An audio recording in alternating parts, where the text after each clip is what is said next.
O Dono Invisível, baseada na Revista Espírita, fevereiro de 1869. Antes que as portas do invisível se abram diante de nós, é preciso lembrar que muitos dos relatos que atravessaram o século chegaram até nós pelas mãos de Allan Kardec, o observador atento que registrou com rigor e serenidade os fenômenos da alma humana e dos espíritos que ainda se prendem ao mundo material. O caso que você prestes a ouvir foi publicado na Revista Espírita, edição de fevereiro de 1869. Não é uma ficção comum, mas um estudo real, documentado, sobre um espírito que, mesmo após a morte, acreditava ser proprietário absoluto de uma casa terrena, recusando-se a partir, como se a morte não lhe houvesse mudado a condição.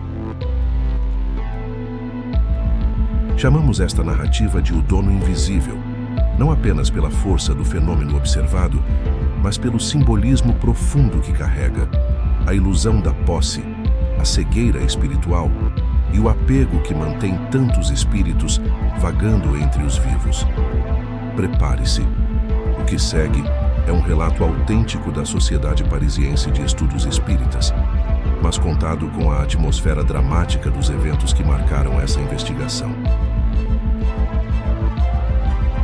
A partir de agora, convido você a respirar fundo, aquietar os pensamentos e permitir que a história se revele, como se descortinássemos as páginas de um velho manuscrito onde o mundo material e o espiritual se entrelaçam.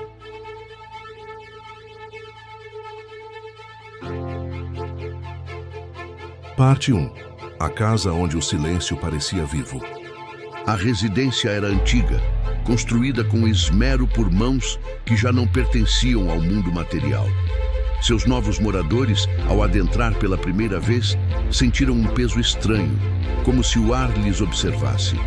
À noite, o silêncio era profundo, mas jamais completo. O ranger suave das tábuas, embora natural, parecia seguir um ritmo calculado, como passos lentos de quem circula com autoridade. Portas fechavam-se com suavidade incomum. Correntes de vento surgiam de locais impossíveis e objetos, por instantes, pareciam ter sido movidos poucos centímetros adiante, como se uma mão invisível lhes reinspecionasse a posição. A família, inquieta, tentou atribuir tudo às condições antigas da construção. Contudo, havia algo inexplicável. Certos cômodos permaneciam impregnados de um frio que não seguia a lógica do clima. Era como se ali repousasse uma vontade deliberada. E quando todos se reuniam na sala, ouviam nitidamente um murmúrio grave ecoando ao fundo do corredor, como a voz de alguém que questionava a presença de intrusos. Chamado para observar o caso, percebi logo que não se tratava de fenômenos fortuitos.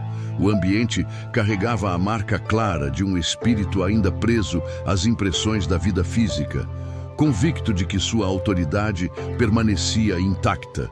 Assim, determinei que seria necessário proceder à evocação a fim de trazer à luz a verdade oculta por trás daquelas manifestações persistentes e inquietantes. Reunimos-nos em sessão séria, buscando estabelecer o recolhimento necessário às evocações. Assim que iniciamos as preces, a mesa vibrou de leve, como se tocada por mãos impacientes. A atmosfera densificou-se e uma corrente fria percorreu o recinto. A mão do médium moveu-se com brusquidão e escreveu de imediato com caracteres fortes e angulosos: Quem ousa perturbar-me em minha casa? Compreendi então que não lidávamos com um espírito maldoso, mas profundamente iludido. Acreditava-se ainda vivo, ainda proprietário, ainda senhor daquele lar. Não reconhecia qualquer autoridade que não fosse a sua própria e mostrava-se indignado com a presença dos estranhos, os novos moradores. Perguntei-lhe calmamente se sabia há quanto tempo habitava aquele lugar. Desde sempre. Aqui trabalhei, aqui vivi, e ninguém tem o direito de expulsar-me.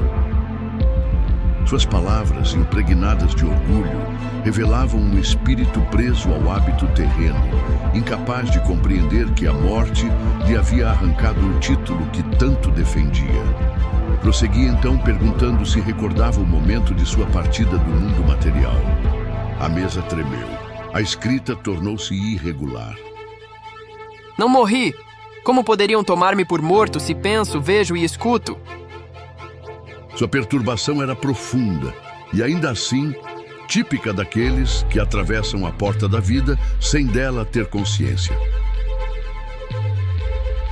Parte 3. O passado desperta. A verdade que ele não queria ver. Desejando conduzi-lo com prudência, aprofundei o diálogo. Perguntei-lhe sobre sua antiga vida, deixando que suas lembranças emergissem espontaneamente.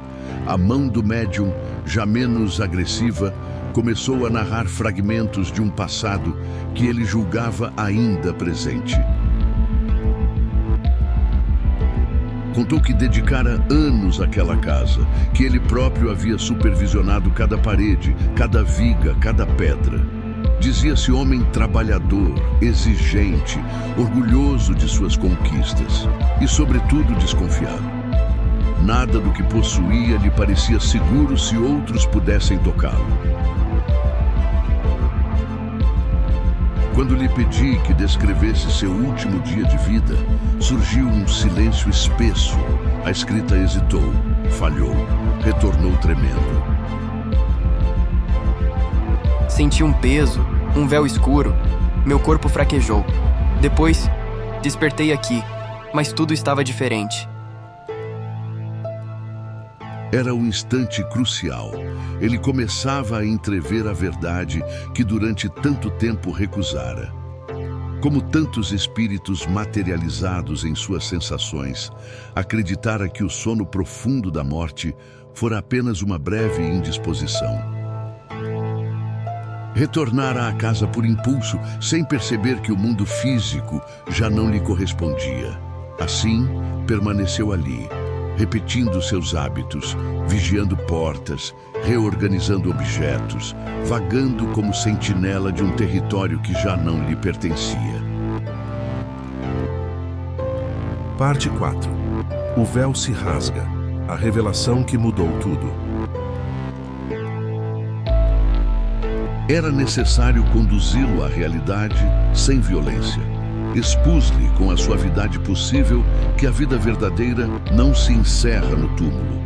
Expliquei-lhe que muitos, como ele, permanecem presos às impressões da matéria por não compreenderem a transição. Mas ao tocar nesse ponto sensível, o espírito reagiu com vigor. A mesa ergueu uma das extremidades como se protestasse. Quereis enganar-me, ainda estou aqui. Sinto minha casa, vejo minhas coisas. Foi nesse instante que uma presença distinta se aproximou. A mão do médium mudou de caráter. A escrita tornou-se mais fluida, mais leve. Um parente desencarnado, outrora estimado pelo espírito confuso, manifestou-se. Sua mensagem, carregada de ternura, evocou o funeral que fora realizado. Falou dos amigos que rodearam seu corpo, das preces ditas em sua intenção. Descreveu detalhes impossíveis de serem conhecidos por quem estivesse ainda encarnado. A força do vínculo afetivo rompeu a resistência. A escrita do espírito endurecido vacilou, transformando-se em linhas trêmulas. Eu os vi.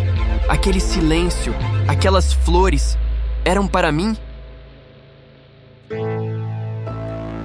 Aquele instante em que a alma reconhece sua própria condição é sempre doloroso. É como retirar o véu que sustenta uma ilusão longa demais. Parte 5. O último apego à luta para deixar a casa.